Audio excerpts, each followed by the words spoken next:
Nyemerera nkugezeho amagambo y'ubwenge yavuzwe n'umuhanzikazi w'umurundi witwa Alvera Muhimbare. Alvera Muhimbare yagize ati guhangayika ntibikuraho ibibazo by'uyu munsi ahubwo bikwambura amahoro y'ejo hazaza. Alvera Muhimbare yagize ati ntuzigere ugira inzigo cyangwa ishyari ahubwo hangana no gushaka iterambere ryawe uyu munsi ndetse n'ejo hazaza. Alvera Muhimbare yaravuze ngo ubuzima ntibutwemerera ko dusubira ahahise ngo dukosore amakosa twakoze, gusa butwemerera ko duhinduka uyu munsi tukabaho neza kurusha uko twabayeho mbere. Alvera Muhimbare yaravuze ngo abantu babayeho kugira ngo bakundwe, ibintu bibaho nabyo kugira ngo bikoreshwe. Ariko muri iyi minsi impamvu isi yahuye n'ibibazo n'ibyago ndetse n'ingorane zitandukanye ni uko ibintu bikundwa, abantu nabo bakabaho kugira ngo bakoreshwe muri iyi minsi. Alvera Muhimbare yagize ati umutima mwiza uruta amasura meza igihumbi. Hitamo abantu bafite imitima myiza kurusha abafite amasura meza.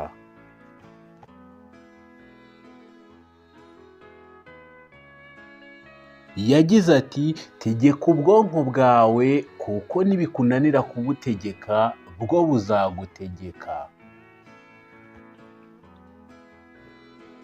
Yagize ati uzavuge mu gihe wumva ko ijambo ryawe rikenewe, ryafasha abantu, ryafasha sosiyete muri rusange, ariko niwumva ijambo ryawe ridakenewe uzicecekere, byaba byiza kurusha. Yagize ati ntuzate umwanya wanga abakwanga, ahubwo umwanya wawe uzawukoreshe mu bikubyarira umumaro, mu bikubyarira umusaruro.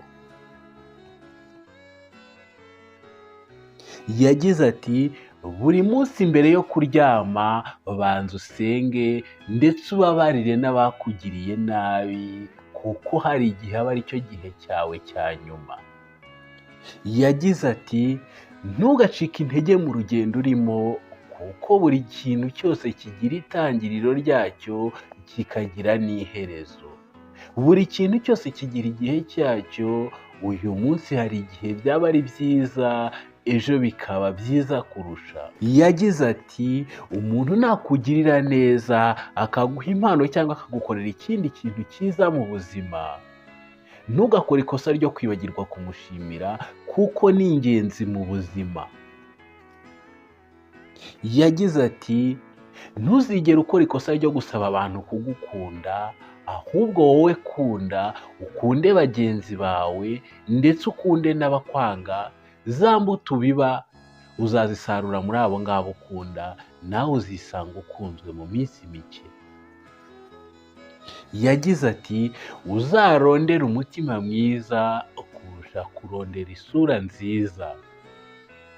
Alvera yagize ati ntuzishyire hejuru kuko twese twaremwe n'Imana. Imana niyo iri hejuru ya byose, buri gihe cyose uzajye wibuka icyo kintu. Uzahore wicisha bugufi, Imana izagushyira hejuru. Yagize ati isi akenshi duhitiramo ibitandukanye n'ibyo dukeneye, ariko buri gihe cyose tuzajye twihanganira ibyo tunyuramo bizadutera kunesha. Yagize ati inzira y'ubuzima isa naho nta forumire ifite, ariko tujye twibuka ko buri gihe cyose tugomba kubicamo tugakomeza imbere. Yagize ati hari iminsi ntarengwa tutagomba kurenza nubwo tutayizi, niyo mpamvu buri gihe cyose ugomba guhora witeguye ukagira neza mugenzi wawe, kuko utabuze umunsi, isaha ndetse n'igihe uzatahiraho. Yagize ati ibibazo uhura nabyo mu buzima ni nabyo biguha isomo ry'ubuzima. Yagize ati imbuto tubiba mu isi ni nazo natwe dusarura, kuko nubiba ineza mu bantu uzasarura ineza, nubiba urwango mu bantu uzasarura urwango. Gerageza ubibe ineza mu bantu maze usarure neza, kuko ntawe udashimishwa no kugirirwa neza.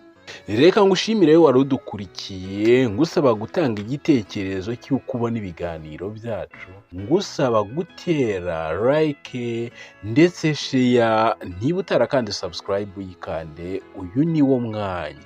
Urabona ko turi kugenda dutera imbere, ni byiza, turabashimira, nimwe mwese tubikesha.